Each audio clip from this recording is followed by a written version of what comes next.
आज की इस वीडियो में हम क्लास 9th की सोशल साइंस बुक से चैप्टर 9 को पढ़ने जा रही हैं। बच्चों, इस चैप्टर का नाम है the price puzzle, what drives the market. यहाँ हम समझेंगे कि मार्केट में किसी चीज़ की प्राइस यानी कीमत क्यों बदलती रहती है और ऐसी कौन सी चीज़ें हैं जो मार्केट में प्राइसेस को इफ़ेक्ट करती हैं। The big questions. इस चैप्टर में हमारे सामने 4 इंपॉर्टेंट क्वेश्चन हैं। चैप्टर को पढ़ते वक्त हम इन्हीं क्वेश्चंस के जवाब जानेंगे। First question, what are the factors that influence the demand for and supply of goods and services in a market. यानी मार्केट में गुड्स और सर्विसेज की डिमांड और सप्लाई किन किन फैक्टर्स की वजह से बदलती है। यहाँ डिमांड का मतलब है कि लोग किसी चीज़ को कितना चाहते हैं और सप्लाई का मतलब है कि वह चीज़ मार्केट में कितनी अवेलेबल है। Second question, how are prices of goods and services determine through demand and supply interactions. यानी डिमांड और सप्लाई के इंटरेक्शन से गुड्स और सर्विसेज की प्राइस कैसे तय होती है। यानी हम समझेंगे कि बायर्स की डिमांड और मार्केट में अवेलेबल सप्लाई आपस में मिलकर प्राइस को कैसे इफेक्ट करती हैं। Third question, what is market equilibrium and does it exist in the real world. यानी मार्केट इक्विलिब्रियम क्या होता है और यह हमें रियल लाइफ में देखने को मिलता है या नहीं, इस बारे में हमें इस चैप्टर में जानने को मिलेगा। Fourth question, how and why does the government intervene in the market. यानी गवर्नमेंट मार्केट में कब, कैसे और क्यों हस्तक्षेप करती है। यहाँ पर इंटरवीन का आसान मतलब है कि किसी सिचुएशन में बीच में आकर एक्शन लेना। लिखा है, what happen if the mangoes your parents both last week are now half the price. अब सोचिए कि आपके माता पिता ने पिछले हफ्ते जो मैंगोज खरीदे थे, अगर वही आम आज आपको हाफ प्राइस यानी आधी कीमत में मिलने लगे तो क्या होगा। यहाँ चैप्टर हमारा ध्यान इस बात पर लगा रहा है कि किसी चीज़ की प्राइस एक जैसी नहीं रहती। जो चीज़ पिछले हफ्ते एक निश्चित प्राइस पर मिल रही थी वही अब कम प्राइस पर मिल सकती है। सेकंड क्वेश्चन, कि आपने कभी नोटिस किया होगा कि वेजिटेबल्स मॉर्निंग में महंगी हो सकती है लेकिन इवनिंग में वही सब्जियां कंपैरेटिवली सस्ती मिलती है। तो क्वेश्चन यह है कि एक ही दिन में वेजिटेबल्स की प्राइस क्यों बदल जाती है। एक और एग्जांपल, इसी तरह ओनियन की प्राइस भी हर कुछ महीनों में बदलती हुई दिखाई देती है। कभी प्याज महंगी हो जाती है तो कभी उसकी प्राइस कम हो जाती है। तो ऐसा क्यों होता है। अब फ्लाइट टिकट का ही एक एग्जांपल देख लीजिए कि एक ही फ्लाइट की सीट किसी दिन 3000 की हो सकती है जबकि किसी दूसरे दिन उसी सीट की प्राइस 9000 हो सकती है। यानी यहाँ भी हमें प्राइस में बहुत बड़ा डिफरेंस दिखाई देता है। आपने शॉप्स और मॉल में डिस्काउंट भी देखे होंगे, लेकिन ये डिस्काउंट पूरे साल हर समय नहीं होते। शॉप्स और मॉल्स साल में सर्टेन टाइम्स यानी कुछ खास समय पर डिस्काउंट अनाउंस करते हैं। तो क्वेश्चन यह है कि ऐसा खास समय पर ही क्यों डिस्काउंट किया जाता है। एक और question, have you ever wonder about the reason behind this situation in a market. क्या आपने कभी सोचा है कि मार्केट में होने वाली इन सभी सिचुएशंस के पीछे रीजन क्या हो सकते हैं। यानी मैंगो की प्राइस कम होना, वेजिटेबल की प्राइस मॉर्निंग और इवनिंग में अलग होना, ओनियन की प्राइस बदलना, फ्लाइट सीट की प्राइस बदलना और शॉप्स में डिस्काउंट आना। इन सिचुएशंस के पीछे क्या कारण होते हैं, यही चीज़ इस चैप्टर में हमें समझने को मिलेगा। लिखा है कि बच्चों, ग्रेड 7 के चैप्टर अंडरस्टैंडिंग मार्केट्स में आपने बायर्स और सेलर्स के बीच होने वाले इंटरेक्शंस के बारे में पढ़ा था। बायर्स यानी जो लोग सामान खरीदते हैं और सेलर्स यानी जो लोग सामान बेचते हैं। आपने यह भी सीखा था कि जब सेलर्स किसी चीज़ की प्राइस बहुत ज़्यादा या बहुत कम रखती हैं तो मार्केट में उसकी प्राइस किसी तरह एडजस्ट होती है। अब यह लाइन बहुत इंपॉर्टेंट है कि मार्केट में प्राइस रैंडमली यानी बिना किसी कारण के नहीं बदलती। प्राइस कई चीज़ों पर रिएक्ट करती है, जैसे लोग किसी चीज़ को कितना चाहते हैं, वह चीज़ मार्केट में कितनी अवेलेबल है, कौन सा सीज़न चल रहा है, कौन सा फेस्टिवल है, क्या ट्रेंड चल रहा है और कभी कभी रूमर्स यानी अफवाहें भी प्राइस को इफ़ेक्ट कर सकती हैं। यानी चैप्टर यह बता रहा है कि प्राइस के बदलने के पीछे कुछ रीजंस होते हैं। आगे लिखा है कि अब चाहे हम स्नैक्स की बातें करें, मूवी की टिकट की बातें करें, मोबाइल फ़ोन की या वेजिटेबल की हर तरह की गुड्स और सर्विसेज की प्राइस पर दो बहुत इंपॉर्टेंट फोर्सेस लगातार काम करते रहती हैं, और ये दो फैक्टर्स हैं डिमांड एंड सप्लाई। यानी लोग किसी चीज़ को कितना चाहते हैं और वह चीज़ मार्केट में कितनी अवेलेबल है। चैप्टर के अनुसार गुड्स और सर्विसेज की प्राइस को डिटरमाइन करने में डिमांड और सप्लाई बहुत इंपॉर्टेंट है। Next, what this chapter explores. इस चैप्टर में हमें कुछ इंपॉर्टेंट 3 कॉन्सेप्ट को समझेंगे: डिमांड, सप्लाई और प्राइस डिटर्मिनेशन। प्राइस डिटर्मिनेशन का मतलब है कि किसी गुड्स या सर्विसेज की प्राइस किसी तरह तय हो सकती है। इसके साथ चैप्टर में हमें इसकी एक ग्लिम्प्स यानी थोड़ी सी समझ या झलक भी देगा कि डिमांड और सप्लाई जब एक दूसरे के साथ काम करते हैं तो उनके इंटरप्ले यानी आपसी इंटरेक्शन से रियल वर्ल्ड सिचुएशन में क्या आउटकम्स देखने को मिलते हैं। तो बच्चों, इस चैप्टर का मेन फोकस यही है कि मार्केट में डिमांड और सप्लाई किस तरह काम करते हैं और इनका प्राइस पर क्या इफेक्ट पड़ता है। नेक्स्ट टॉपिक है डिमांड।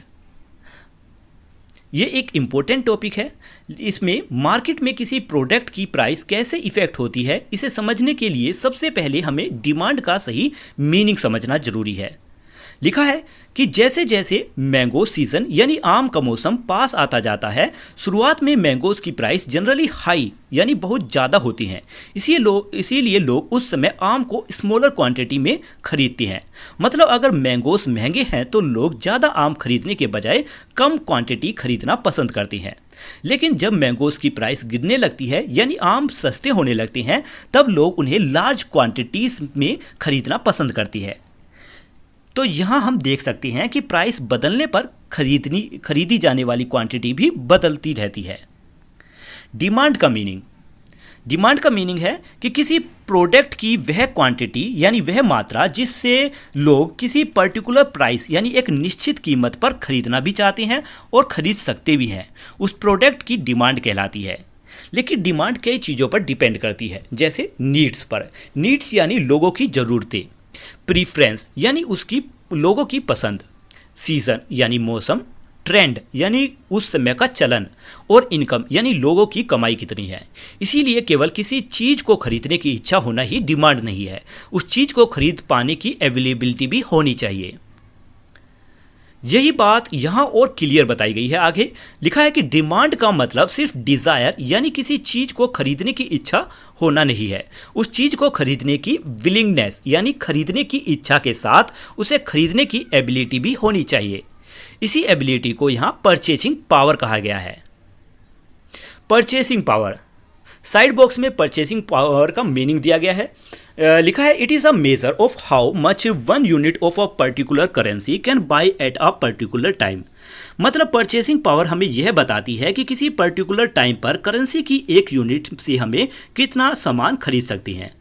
आसान भाषा में कहे तो हमें पैसों में किसी चीज़ को खरीदने की कितनी कैपेसिटी है, हमारे पैसे में किसी चीज़ को खरीदने की कितनी कैपेसिटी है, उसे परचेसिंग पावर के रूप में समझा सकते हैं।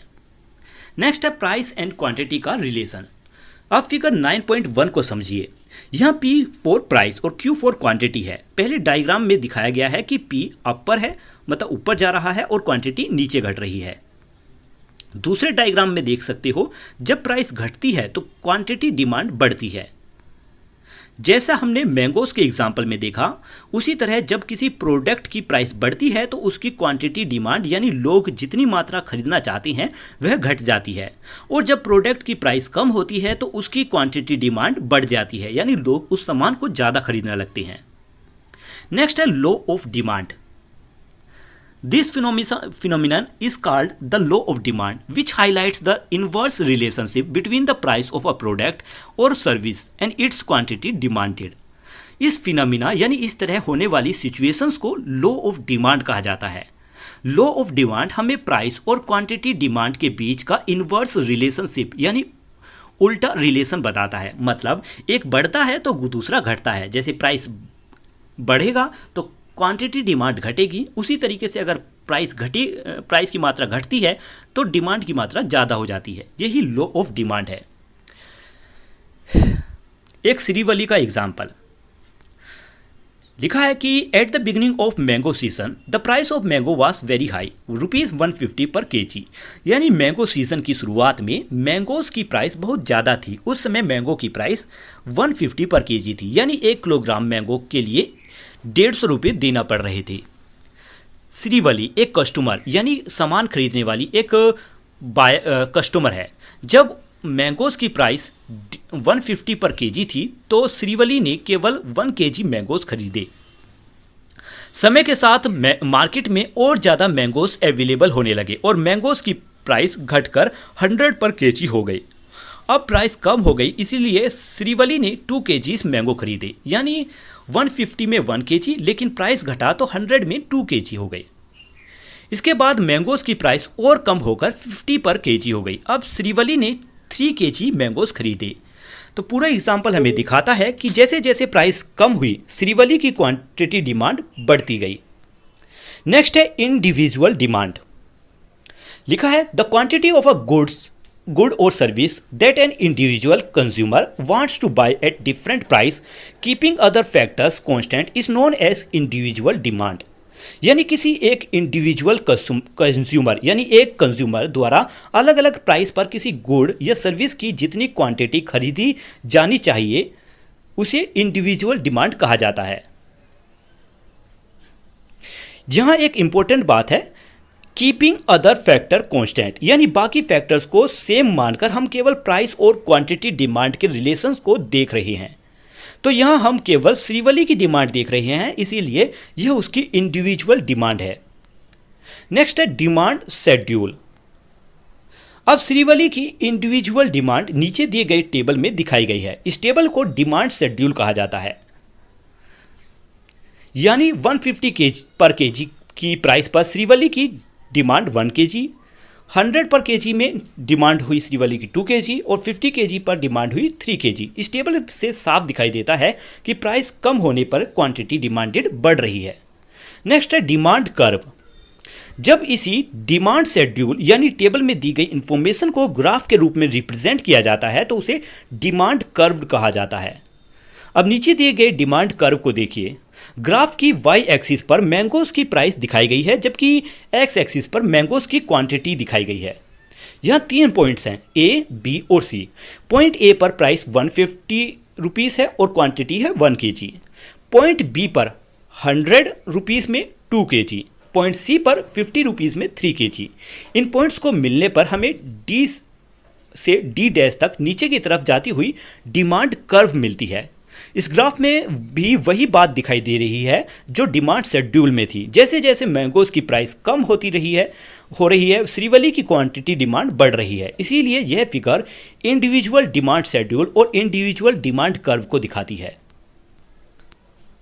आगे लिखा है कि बच्चों फिगर 9.2 बी में जो ग्राफ दिया गया है उसमें वाई एक्सिस मैंगोज की प्राइस यानी कीमत रुपये में दिखाती है और एक्स एक्सिस मैंगोज की क्वांटिटी डिमांडेड यानी कितनी केजी मैंगोज खरीदे जाने हैं यह दिखाती है।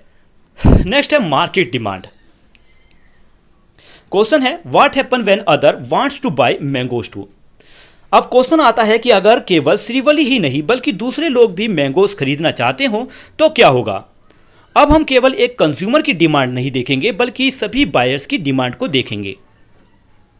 अलग अलग प्राइस पर मार्केट के सभी पोटेंशियल बायर्स यानी जो बायर्स मैंगोज खरीद सकती हैं उनकी द्वारा मांगी गई मैंगोज की टोटल क्वांटिटी को मार्केट डिमांड कहा जाता है।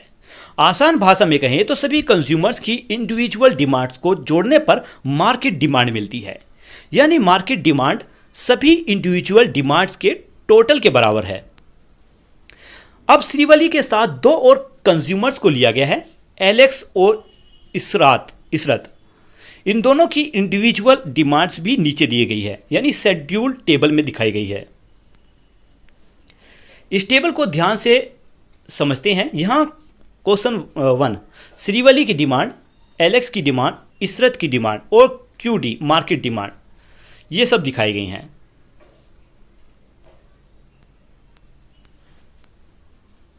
यहां भी आप देख सकते हैं कि जैसे जैसे प्राइस कम हो रही है मार्केट डिमांड बढ़ रही है। तीनों कंज्यूमर की डिमांड्स यानी Q1 plus Q2 plus Q3 को जोड़कर हमें मार्केट डिमांड QD मिलती है।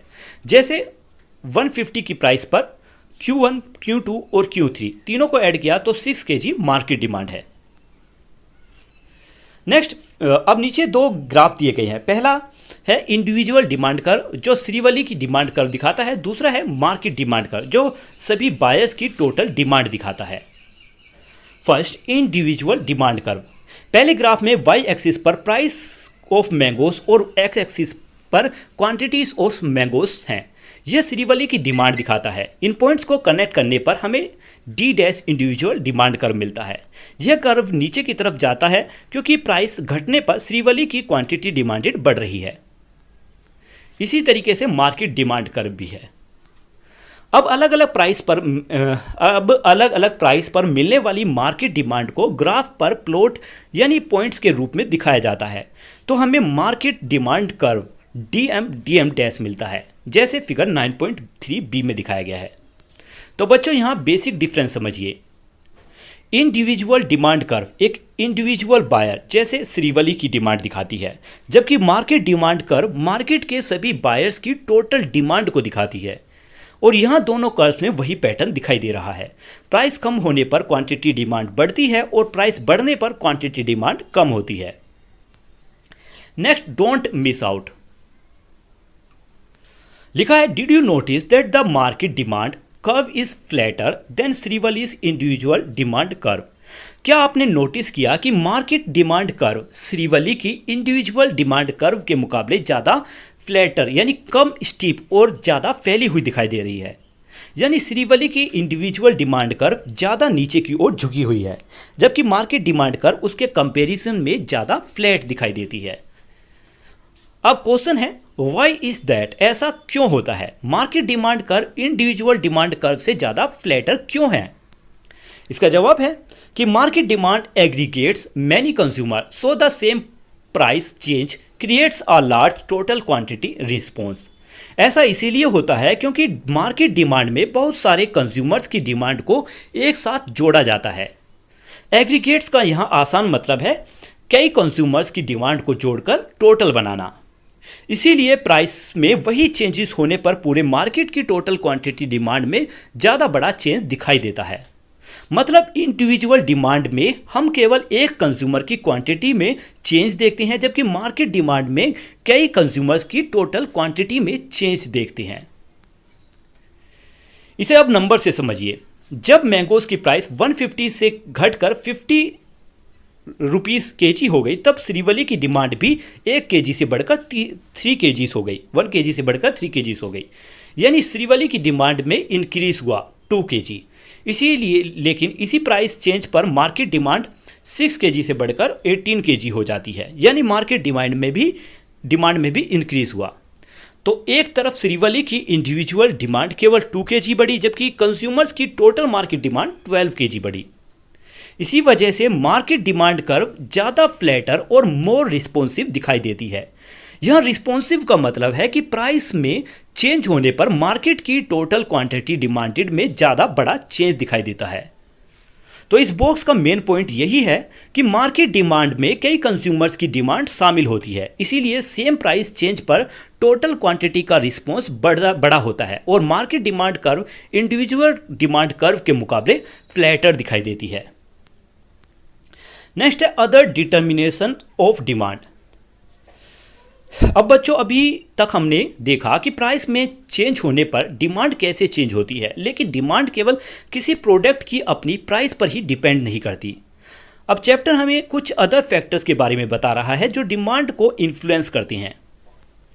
लिखा है कि जब किसी पॉपुलर स्मार्टफोन का नया मॉडल लॉन्च होता है तो आपने देखा होगा कि उसे खरीदने के लिए लॉन्ग क्यू यानी एक लंबी लाइन लग जाती है और लोग पहले से प्री बुकिंग करने लगते हैं।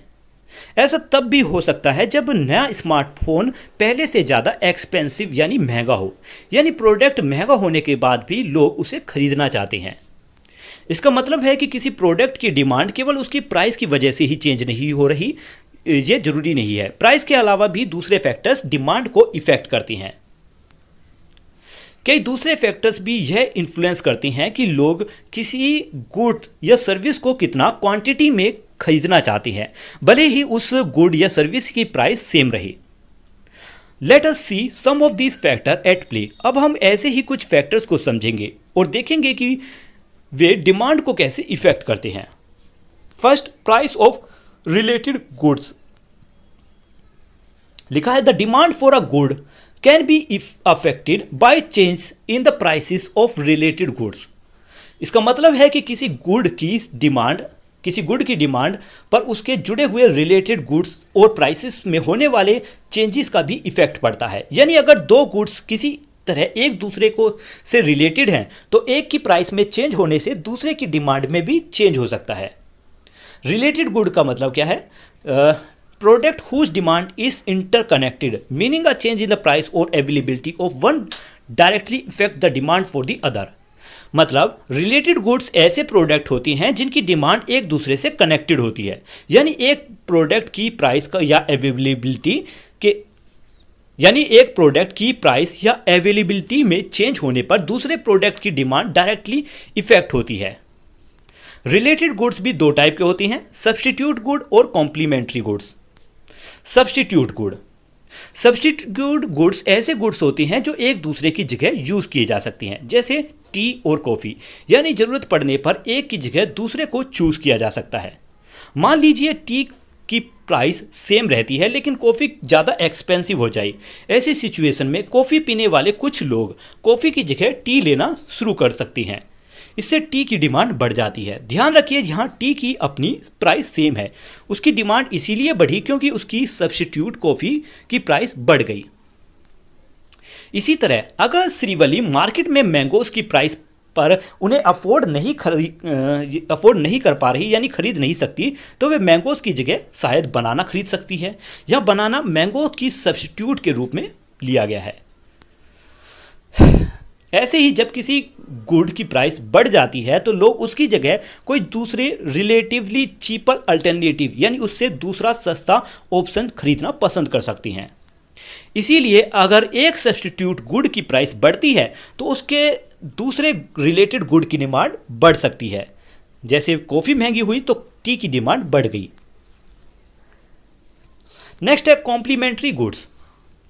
These goods are generally used together to provide utility to the consumer, for instance, smartphones and earphones or cars and petrol. मतलब कॉम्प्लीमेंट्री गुड्स ऐसे गुड्स होती हैं जिन्हें जनरली एक साथ यूज़ किया जाता है ताकि कंज्यूमर्स को उनका पूरा यूज़ या यूटिलिटी मिल सके। जैसे स्मार्टफोन्स और ईयरफोन्स या कार और पेट्रोल, ये ऐसे गुड्स हैं जिनका यूज़ एक दूसरे से जुड़ा हुआ है। अगर प्रिंटर की डिमांड बढ़ती है तो उसके साथ प्रिंटर कार्ट्रिज की भी डिमांड बढ़ सकती है। ऐसा तब भी हो सकता है जब कार्ट्रिज की अपनी प्राइस बिल्कुल चेंज ना हो, क्योंकि प्रिंटर और प्रिंटर कार्ट्रिज को साथ यूज़ किया जाता है। इसी तरह अगर मूवी टिकट्स ज़्यादा एक्सपेंसिव हो जाती हैं तो लोग सिनेमा जाने से रुक सकती हैं और कम जा सकती हैं। जब सिनेमा जाने वाले लोग कम होंगे तो सिनेमा हॉल में बिकने वाले पॉपकॉर्न की डिमांड भी कम हो सकती है। यानी मूवी टिकट की प्राइस बढ़ने का इफेक्ट पॉपकॉर्न की डिमांड पर भी पड़ सकता है। सेकंड है इनकम ऑफ द कंज्यूमर।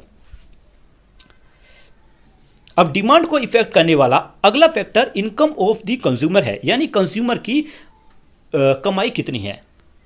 लिखा है कि जब किसी हाउस होल्ड यानी परिवार की इनकम बढ़ती है तो कंज्यूमर ज़्यादा सामान अफोर्ड कर सकते हैं। वे ज़्यादा क्वांटिटी में चीज़ खरीद सकते हैं या फिर हायर क्वालिटी प्रोडक्ट यानी बेहतर क्वालिटी के प्रोडक्ट चूज कर सकती हैं। इनकम बढ़ने पर जनरली लोगों को अपनी स्पेंडिंग एबिलिटी यानी खर्च करने की क्षमता को लेकर ज़्यादा कॉन्फिडेंस होता है। इसीलिए कई गुड्स की क्वांटिटी डिमांड बढ़ सकती है, भले ही उन गुड्स की प्राइस सेम ही क्यों ना हो। यानी यहाँ प्रोडक्ट की प्राइस नहीं बदलती लेकिन कंज्यूमर की इनकम बढ़ने के कारण डिमांड बढ़ सकता है। नेक्स्ट है taste and preference of the buyer. Preference यानी पसंद। लिखा है कि every consumer has specific taste and preference for certain product which determine their demand. मतलब हर कंज्यूमर की कुछ प्रोडक्ट्स को लेकर अपनी स्पेसिफिक टेस्ट और प्रीफरेंस यानी कुछ खास पसंद होती है, और यही पसंद उस प्रोडक्ट की डिमांड को डिटरमाइन यानी तय करने में एक अहम रोल निभाती है। एग्जाम्पल के लिए श्रीवली को मैंगोस पसंद है और वह मैंगोस की जगह ऑरेंज नहीं लेना चाहती। ऐसा तब भी होता है जब ऑरेंज मैंगोस से चीपर्स यानी सस्ते होते हैं। यानी केवल कोई दूसरा प्रोडक्ट सस्ता है इसका मतलब यह जरूरी नहीं कि कंज्यूमर अपनी पसंद वाले प्रोडक्ट को छोड़कर वही खरीद ले। यह श्रीवली के टेस्ट और प्रीफरेंस उसकी डिमांड को इफेक्ट कर रही हैं। डिमांड किसी देश की पॉपुलेशन के साइज और कंपोजिशन पर भी डिपेंड करती है। यह साइज का मतलब पॉपुलेशन कितनी बड़ी है और कंपोजिशन का मतलब है कि पॉपुलेशन में अलग अलग तरह के लोगों का हिस्सा कैसा है। एग्जाम्पल के लिए इंडिया एक बहुत बड़ी पॉपुलेशन वाला देश है, इसीलिए इंडिया में डोमेस्टिक कंज्यूमर डिमांड यानी देश के अंदर कंज्यूमर्स द्वारा की जाने वाली डिमांड्स उनके इकोनॉमिक ग्रोथ में कंट्रीब्यूट करती है। इसके अलावा पॉपुलेशन की कंपोजिशन भी यह इफेक्ट करती है कि अलग अलग तरह के प्रोडक्ट्स और सर्विसेज की डिमांड कैसी होगी। यानी पॉपुलेशन में किस तरह के लोग ज़्यादा हैं उसके अनुसार अलग अलग प्रोडक्ट्स की डिमांड भी अलग अलग हो सकती है। आगे लिखा है कि अगर पॉपुलेशन में चिल्ड्रंस ज़्यादा हैं, अगर जनसंख्या में चिल्ड्रंस की संख्या ज़्यादा है तो स्पोर्ट्स शूज़ की डिमांड ज़्यादा हो सकती है। अगर वर्किंग अडल्ट्स ज़्यादा हैं तो फॉर्मल शूज़ की डिमांड ज़्यादा हो सकती है। और अगर एल्डरली पीपल्स यानी बुजुर्ग लोगों की संख्या ज़्यादा है तो कंफर्टेबल और ऑर्थोपेडिक शूज़ की डिमांड ज़्यादा हो सकती है। तो यहाँ चैप्टर यह समझा रहा है कि पॉपुलेशन का साइज यानी जनसंख्या का साइज और उसकी कंपोजिशन भी अलग अलग गुड्स और सर्विसेज की डिमांड को इफेक्ट करती है। Next, think about it. लिखा है what happens when you consume the first mango. सोचिए जब आप पहला मैंगो यानी पहला आम खाते हैं तो क्या होता है। Each taste delicious, right. यानी पहला आम आपको बहुत ज़्यादा डिलीशियस यानी बहुत ज़्यादा स्वादिष्ट लगता है ना, क्योंकि उस समय आपको आम खाने का काफ़ी मन होता है, इसीलिए पहला आम खाने पर आपको काफ़ी अच्छा लगता है। अब आप दूसरा मैंगो खाते हो, वह भी आपको अच्छा लगता है। फिर आप तीसरा मैंगो खाते हो, इसी तरह एक के बाद एक मैंगोस खाते जाते हो। लेकिन जैसे जैसे आप ज़्यादा मैंगोस खाते हैं, हर अगला मैंगो खाने में आपकी इंटरेस्ट पहले जैसी नहीं रहती। एक पॉइंट के बाद आपकी मैंगोस खाने में बहुत कम इंटरेस्ट रह जाती है। मतलब शुरुआत में पहला मैंगो खाने की जितनी इच्छा और उससे जितना सेटिस्फैक्शन था, लगातार मैंगोस खाने के बाद उतना ही इच्छा नहीं रहती। अब क्वेश्चन है कि why do you think this happen, कि ऐसा क्यों होता है। इसका जवाब है कि जैसे जैसे हम किसी चीज़ को ज़्यादा कंज्यूम करते जाते हैं उससे मिलने वाली एडिशनल यूटिलिटी कम होती जाती है। इसी बात को आगे एक्सप्लेन भी किया गया है। लिखा है डिमिनिशिंग मार्जिनल यूटिलिटी। लिखा है कि ऐसा इसीलिए होता है क्योंकि किसी प्रोडक्ट की और यूनिट्स कंज्यूम करने पर उससे मिलने वाली एडिशनल यूनिट्स यानी एक्स्ट्रा सेटिस्फैक्शन या यूजफुलनेस धीरे धीरे कम होती जाती है। मैंगोस के एग्जाम्पल में पहला मैंगो खाने पर मिलने वाली संतुष्टि ज़्यादा थी, लेकिन जैसे जैसे आप और मैंगोस खाते जाते हैं हर एडिशनल मैंगोस से मिलने वाली यूटिलिटी यानी जो संतुष्टि है वह आपके लिए कम होती जाती है। This is known as the diminishing marginal utility principle in economics. यानी इकोनॉमिक्स में इसी प्रिंसिपल को डिमिनिशिंग मार्जिनल यूटिलिटी कहा जाता है। यहाँ मार्जिनल यूटिलिटी का मतलब है कि किसी प्रोडक्ट की एक और एडिशनल यूनिट कंज्यूम करने से मिलने वाली एक्स्ट्रा यूटिलिटी, और डिमिनिशिंग का मतलब है धीरे धीरे कम होना। तो डिमिनिशिंग मार्जिनल यूनिट का सिंपल मीनिंग है कि जैसे जैसे किसी प्रोडक्ट को ज़्यादा कंज्यूम किया जाता है उसकी हर अगली यूनिट से मिलने वाली एडिशनल यूनिट कम होती जाती है। आगे लिखा है कि अब जैसे जैसे प्रोडक्ट की सक्सेसिव क्वांटिटी यानी एक के बाद एक एडिशनल यूनिट्स से मिलने वाली यूटिलिटी कम होती जाती है, वैसे वैसे उस प्रोडक्ट्स के लिए ज़्यादा पैसे देने की इच्छा भी कम होने लगती है। मतलब जब अलग यूनिट से पहले जितनी यूटिलिटी नहीं मिल रही तो कंज्यूमर उसके लिए पहले जितना पे भी नहीं करना चाहता।